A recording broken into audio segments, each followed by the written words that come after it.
Morning, class. Morning, sir. You take your seats. Okay, who are absent for today? Fresh shoes. What happened to her?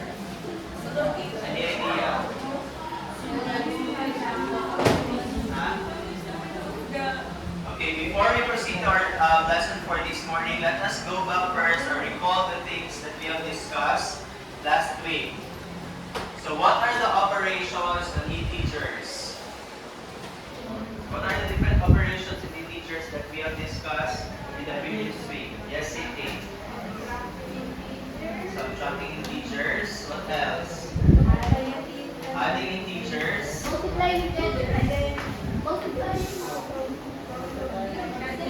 What else? Yes, Axel. Multiplying integers, and then the last one is dividing integers. So these are the four operations of integers. But how do we add integers? Let us again recall the things or the rules for the operations of integers. What is the rule for adding integers? Yes, Raza. Positive plus positive equals positive. Negative plus negative equals negative. Negative plus positive equals subtract and take the sign of the learning amount. Okay, so there are two rules in adding integers. What is the rule for adding anti-signs? Yes, Kendra. Okay, you need to subtract the numbers and then take the sign of the bigger number. How about subtracting integers? What is the rule for subtracting integers? Or what is the term that would help us to subtract integers? Yes, Eliza. KCC means? Okay. That is give, change, and change. You need to give the first number, change the subtraction to addition, and then change the sign of the second number. And for multiplying and dividing integers, what's the rule for multiplying and dividing integers?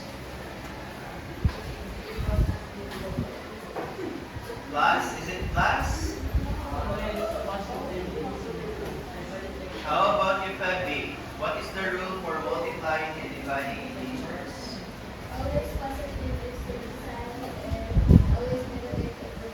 Okay, so the same process in multiplying and dividing the numbers. All you need to remember is their sign. They are both positive or negative. The answer will be positive also.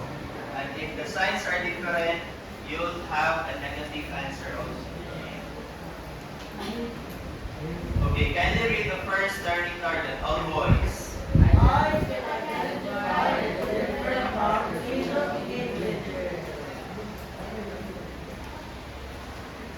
And then all girls.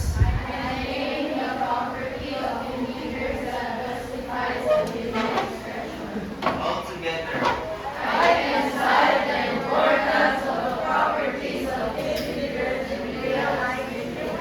Okay, based on these targets, do you have any idea on what will be our topic for this morning? Or do you have already idea what are the properties of integers? Anyone? What's an idea about the properties of integers?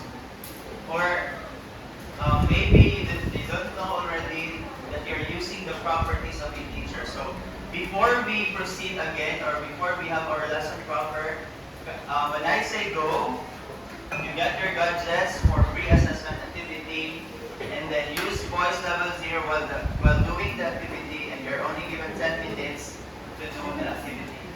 Okay, this time I want you to get your gadgets. I'll give you 2 minutes to connect to this.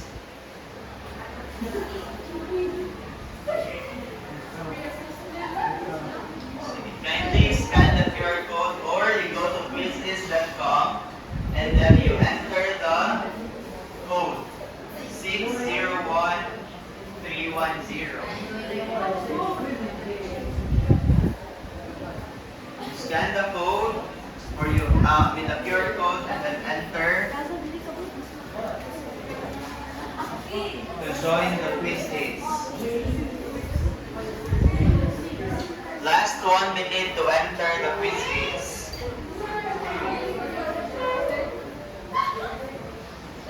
We have Kendra, Febby, and Kyle.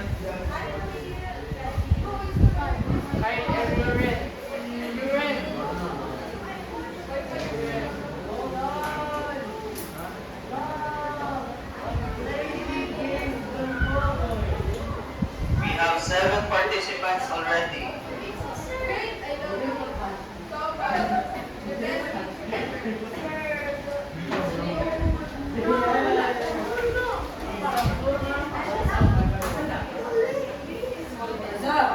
Kasunod ako. 13 participants. Sir, wait lang, sir. Sir.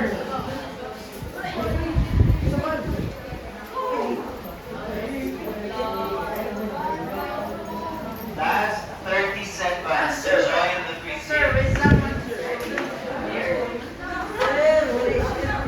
We're still joining the quiz days. Minute pass.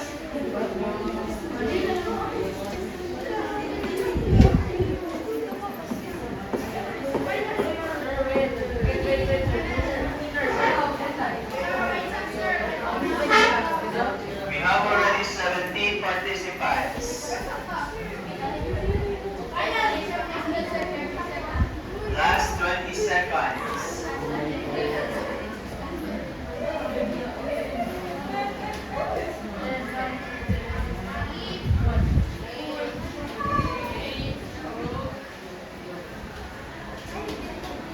Last 10 seconds.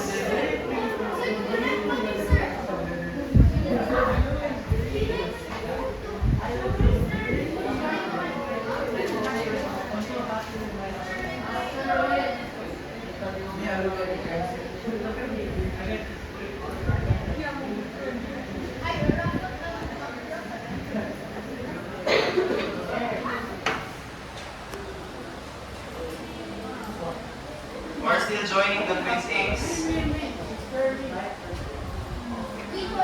By 7:39 we will start the game.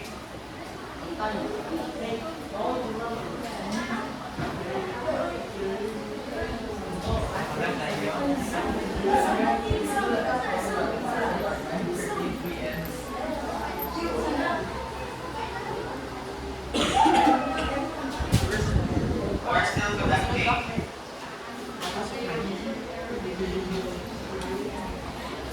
We already have 27 participants.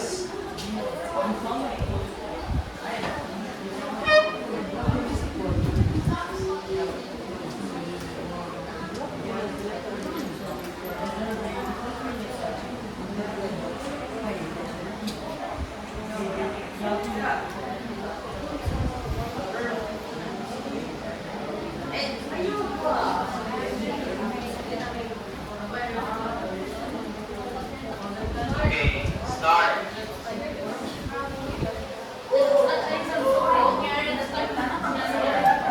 I'll give you 10 minutes to do this activity. For those who wasn't able to enter the game, you share with your classmates.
Yan,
Okay, time is up.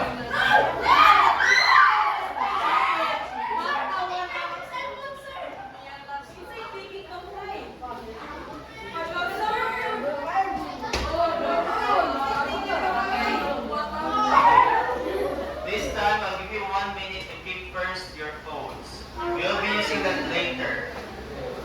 As of now, again, since we haven't discussed this topic yet, it is understandable that there are only 9% of the things that you know about the lesson for this morning. So again, we will go back to this as we will be discussing the lesson or the topic for this morning.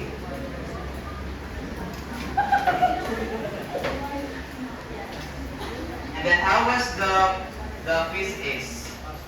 What are the troubles that you have encountered there? Lack ng cellphone, what else? The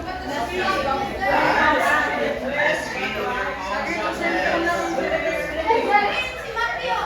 How about the lessons there? Have you encountered the lessons in the physics before? More familiar with the lessons? We're doing ones here. Okay, what other things have you encountered it in grade school? No. This was, I think, discussed in the latter part of grade school.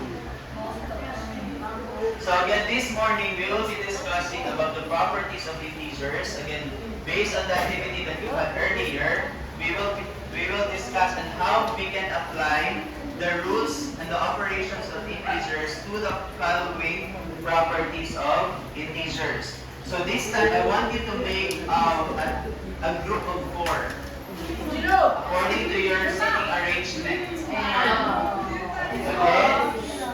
So you go back to your seat. Okay. Go back to your seat.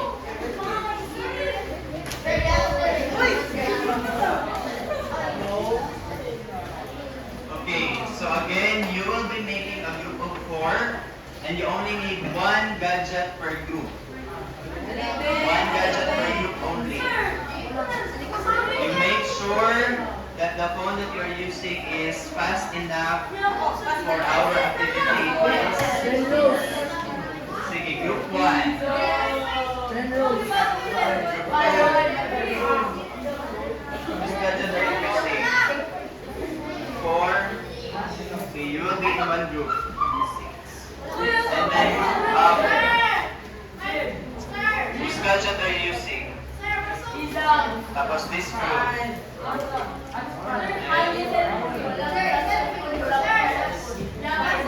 How about you?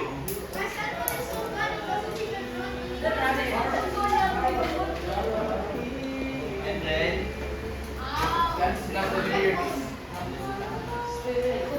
okay, this time, in 5 counts, I want you to form a circle with your group. 5,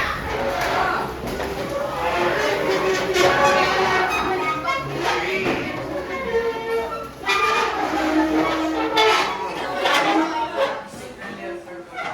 1.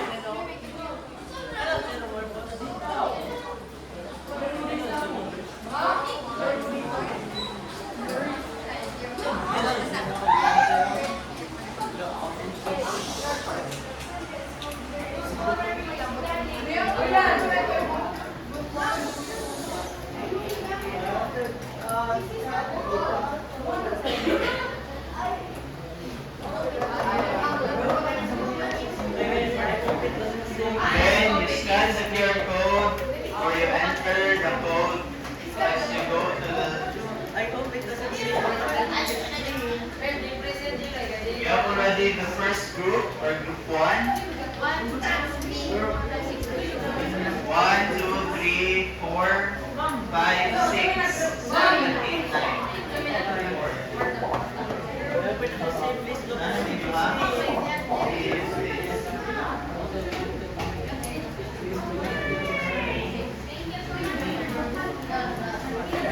Group 1, group 2, 3.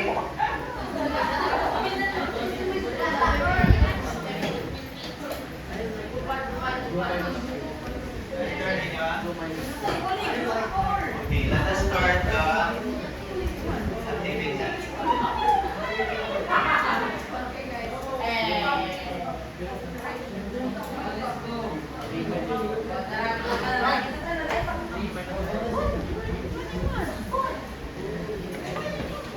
It's up to you.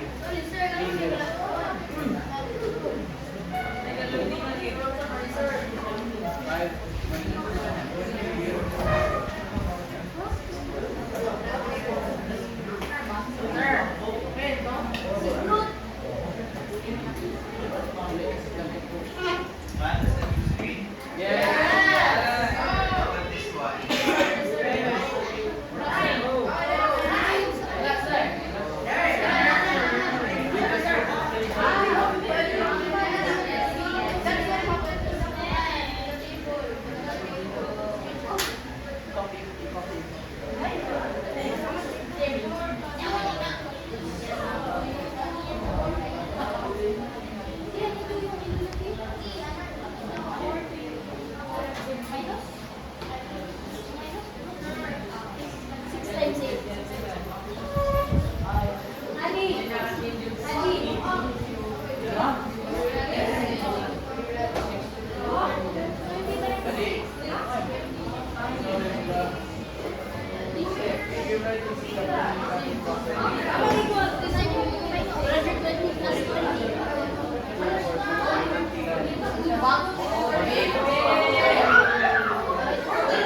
Group 1, 2, 3.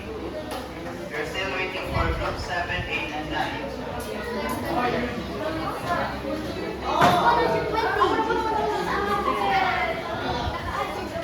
Eight and group 9.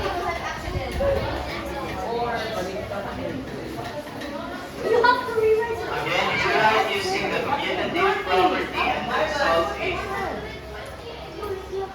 Group 8.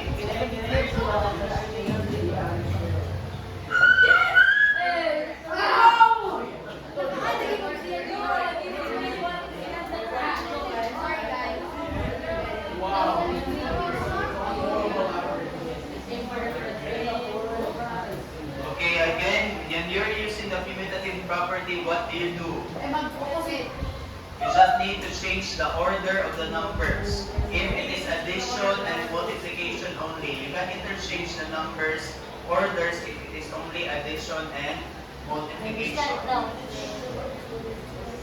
Next.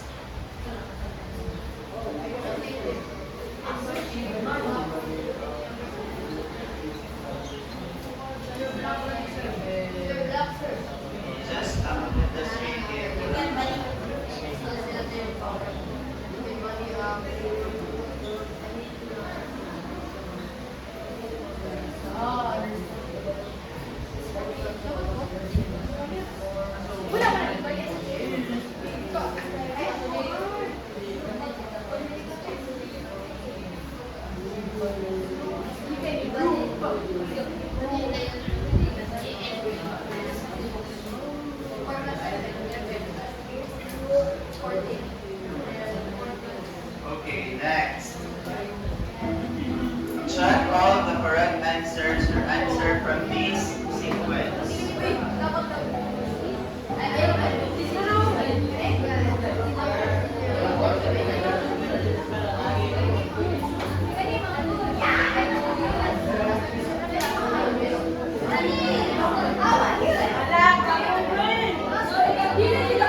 the grouping of the numbers, but it doesn't change the value of the numbers. Say for example, I need to take a look at the screen. Our order of the equation is 7 plus 3, so they are grouped in one equation plus 6. So when you apply the associative properties, you just need to change the group, but again, the value of the numbers doesn't change. When you add this, what is the total? 16. So among all of these choices, what is the correct answer?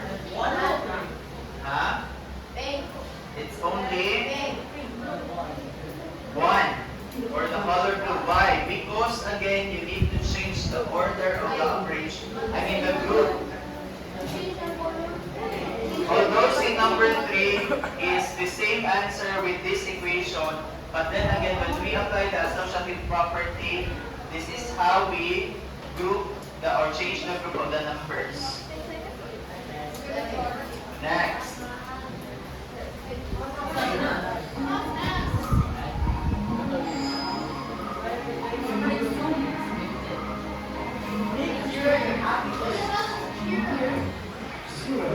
I don't think it's simply arithmetic expression. 3 times the group 4 plus 6. We're going to simplify this expression in 2 different ways. The first way, we just use the basic order of operations rule that you already know. But the second way, we use the distributive properties. And if we do the arithmetic way, both ways will give us the same answer. So for the first way, our order of operations rules tell us that we need to do any operations inside of groups first. And since these parentheses form a group, we first need to add the 4 and 6, which gives us 10.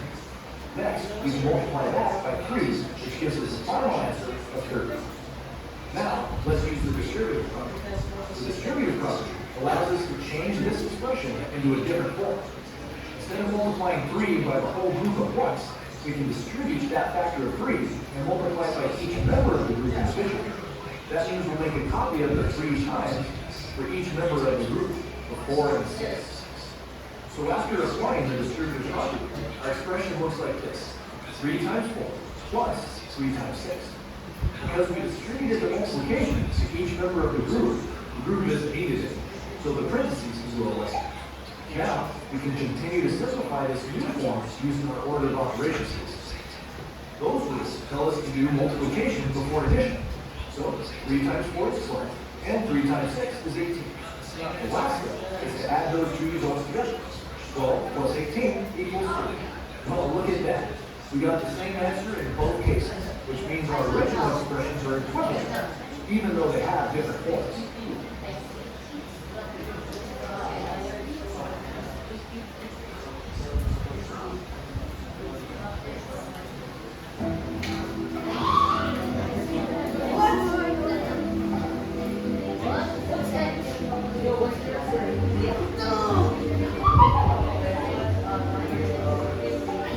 Using the distributive property, 3 times the quantity x plus 2, which option is correct? So you need to apply the distributive property.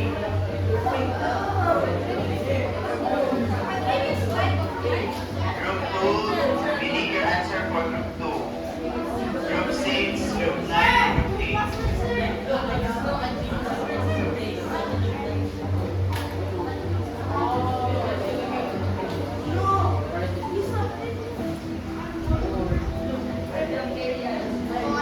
Group 2 and group 9.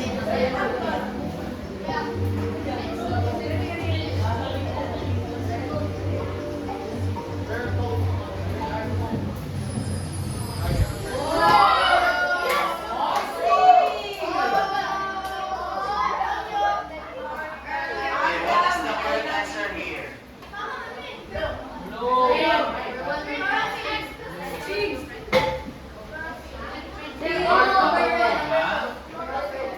Huh? It's letter B or number 2. So it's 3 times x plus 3 times 2. Because again, you need to distribute 3 on the 2/3.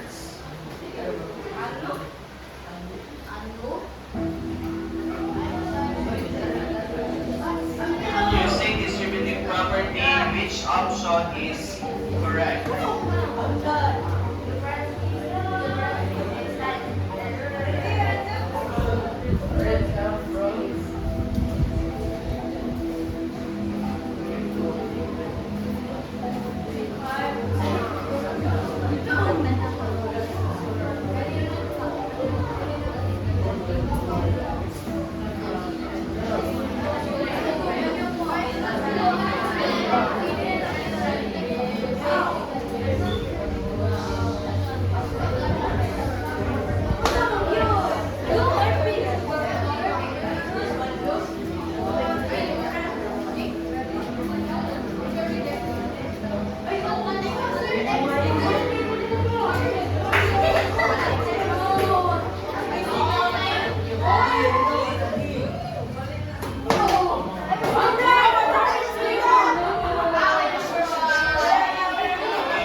are you going to use?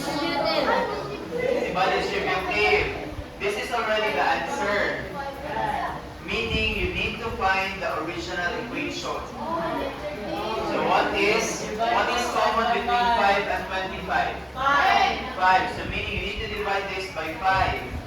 So your answer should be 5 times the quantity m plus 5. Because 5 times m is 5m. And then 5 times 5 is 25. So the answer is letter A.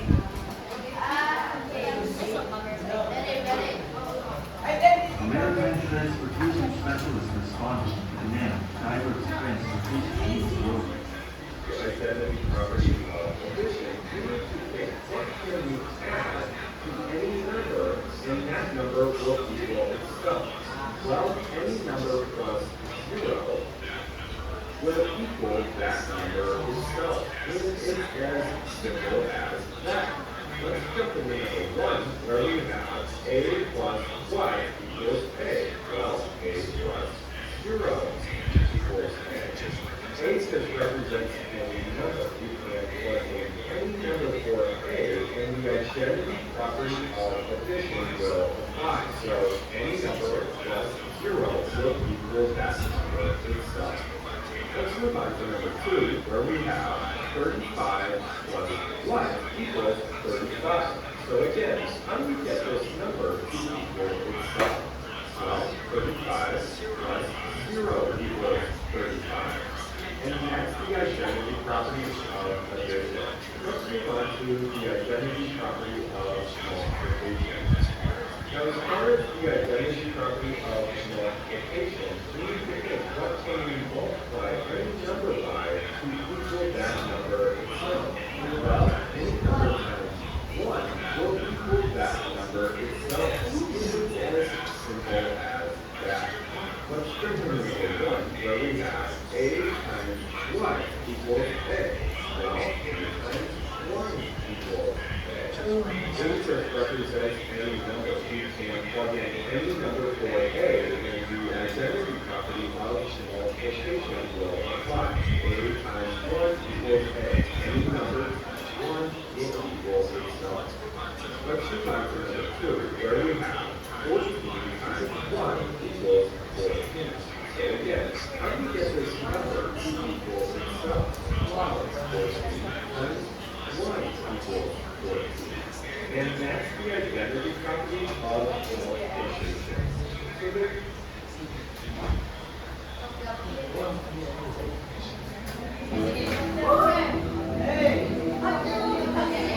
Which equation uses the identity property for addition?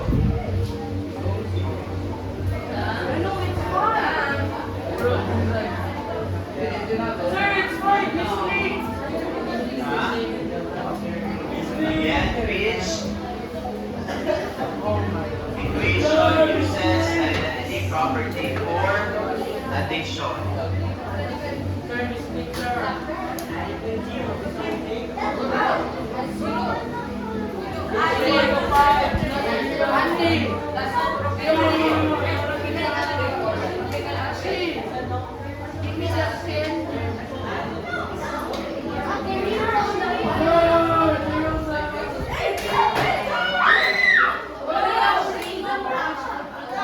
Okay, what is the question? You need to use what property? Identity property for addition. Okay, listen. So when you're talking about the identity property of addition, meaning you need to find, or every time you add a number, it's always equal to itself. So meaning when you try to use the identity property for addition, you just need to find a number. For example, you need to add 8 plus a number should equal to 8. So what is a number that you need to add to 8 so that it will equal to 8? 0. So in this example, the identity property for addition or equation is letter B. Because again, 0 plus negative 5 is equal to itself, which is negative 5 also.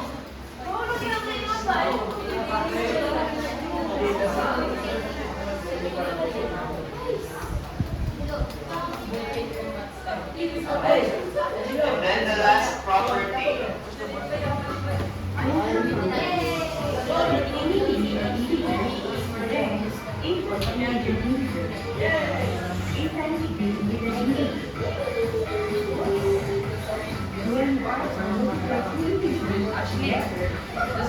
this have For benefits? example, going back to the calculation, 3 is here. 2 plus 4 equals 6. 6 is an integer. 4 times 2 equals 2. And 5 times 6 equals 62. That is an integer. So that is what we call solution. Okay, so let us have this question.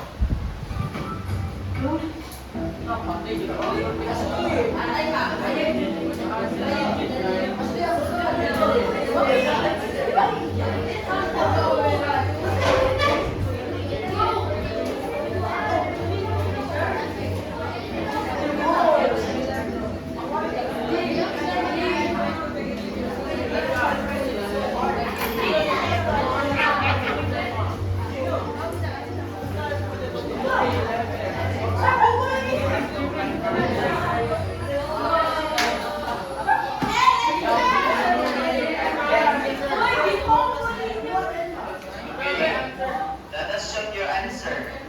Apply the closure property in this equation, 2 plus 9. So again, the closure property, it's either you add or you multiply a number, the answer is always equal to an integer. So meaning, when you add that or multiply, it will not equal to a decimal or a fraction.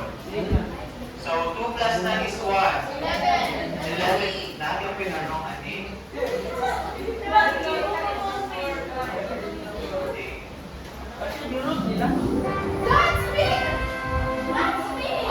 For the members of group 5.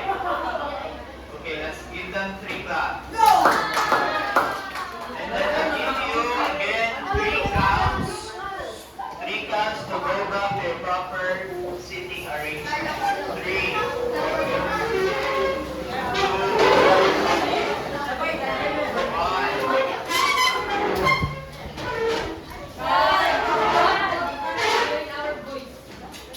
Okay. In the activity that we had, what are the different properties that was discussed? Give me one. Yes, City. Closure property of, it's either addition or multiplication. Yes, Angelo. Huh? Okay. Anyone to help? Yes, Axel. It's distributive property. Take your seats. Next, give me another one. Yes, Cesar. Communicative. Communicative? Is it communicative? Ay, mali. It's Ano? it's not communicative. It's commutative property Ay, I write for it wrong. addition or for multiplication. I like it wrong. Medyo mawawala yung lahat. Give me another property. Closer.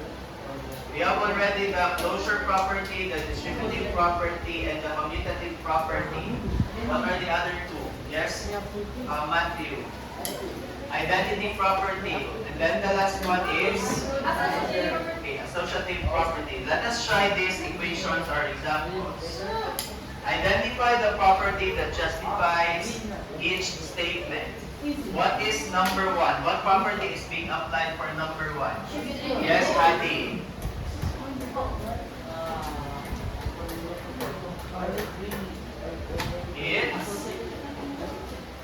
Is it associative? What is the associative property all about? It changed the groupings. So what's the answer for number 1? Commutative property for what operation? Is it addition or multiplication? Addition. So you take your seat. Why is it's commutative property for addition? As you can see, although they are enclosed in a parenthesis, but the groupings of the letters or the numbers doesn't change. Group A and 2 plus B doesn't change their groups, but the order only of 2 and B. That is why it's only commutative property for addition. So there are 2 commutative properties, either addition or multiplication. It's based on the operation that is used. Number 2. What property is used in number 2? MJ. Regina. MJ. Anyone? Mujib. What property is used for number 2? Makala.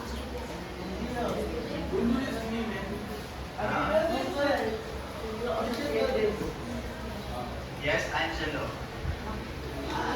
Makala. It's distributive property. Why? Yes, Angelo. Sige, take out, stand up. Okay, the A and B was distributed to C and 2, so that is why it's multiplied to C. It becomes A, B, and C plus 2AB. So this is distributive property. How about number 3? What property is used for number 3? Associative? Yes, Cesar. Is it associative property? Stand up. Why? I think it's associative property because it changes the order. It changes. I didn't know. Changes the It regroups. It regroups. Okay, the groupings of the numbers changes, so that is why it's associative property. But what operation? Addition. Addition. So we can only apply the associative property. It's either for addition or multiplication because whatever the order of the numbers are, you will arrive to the same answer. And then the last number. What is the property that is used for number 4? Multiplication. Yes and no. Identity. Is it identity? What you do to an identity, diba? You need to multiply or add a number so that it will equal to itself. Closure property. Closure property. Yeah. Makala. You observe thoroughly the arrangement of the numbers or the letters. Baliktad. Multiplication. Baliktad. Yes, ready. Why?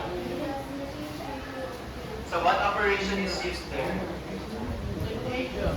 Okay, so it's commutative property for multiplication. Why? Because the order of P and Q is changed. So nag-interchange sila but the value of the answer doesn't change. So that is why it's commutative property for multiplication. But number 1 is commutative property for addition. And then again, for the very last time, I want you to get your gadgets individually.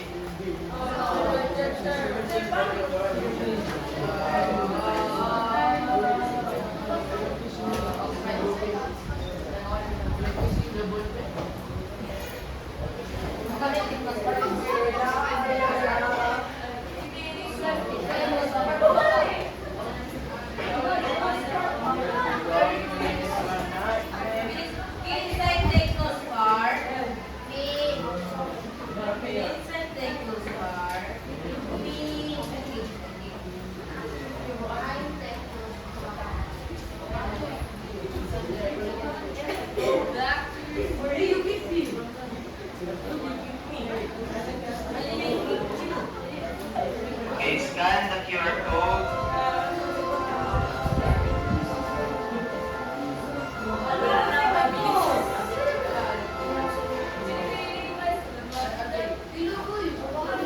James. Ugi. Paspan.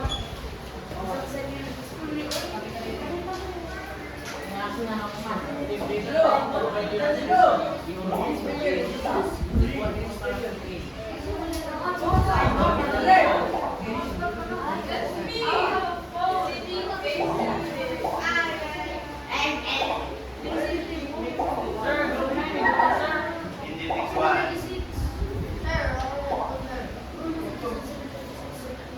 So when you have 20 or 100 votes, Sila yung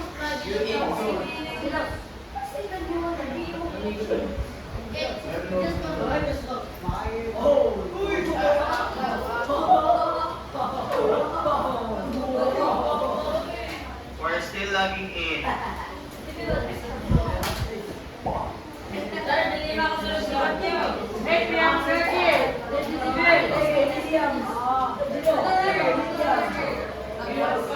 William. 24 participants.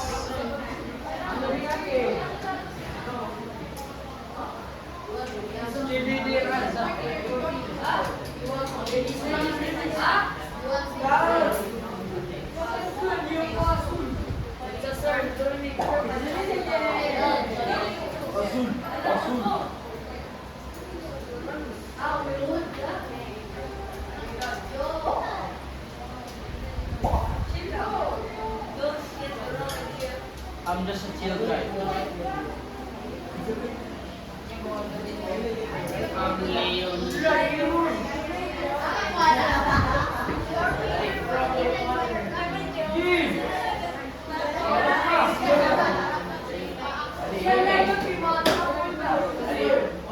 Okay, so these are again the different properties.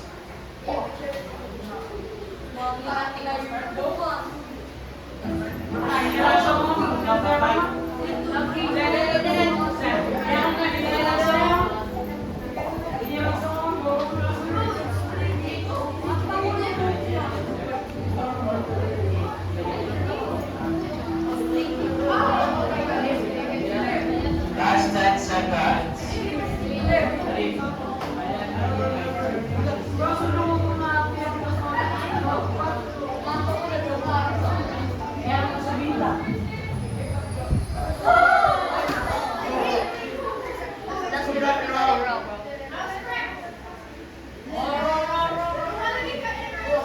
Okay, so what is the multiplicative inverse? So meaning we need to find the inverse of this number. What is the inverse of 2 over 3? It's 3 over 2.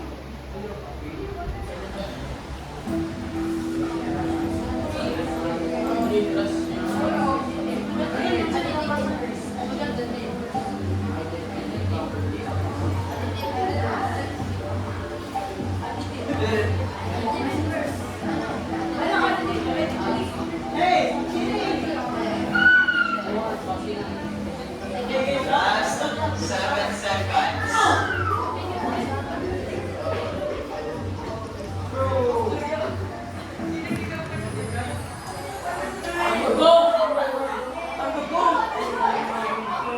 Again, 3 plus 0 is equal to 3. What properties when you add a number is it's equal to itself? Identity Additive, property of addition.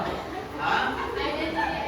Yes. Is the identity property for addition or additive identity.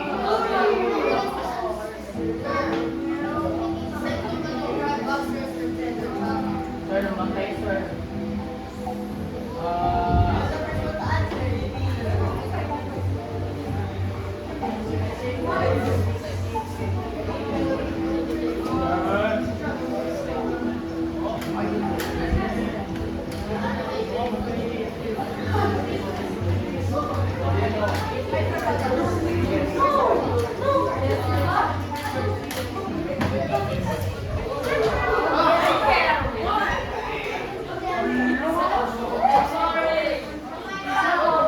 The answer for this is additive inverse. So meaning what will you add to negate 5 here? Last number.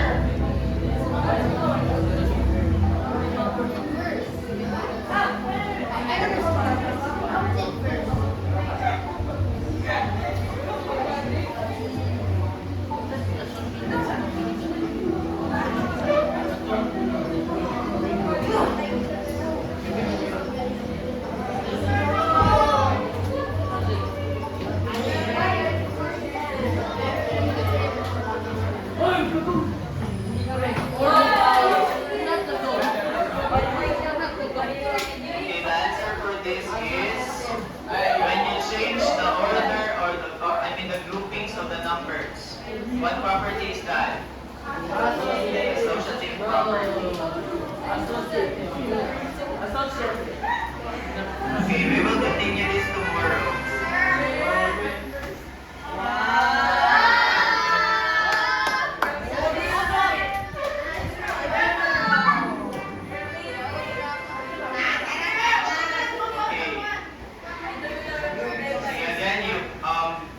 tomorrow we'll be practicing again the properties of integers. Kindly pass first your assignments and the signature certificate.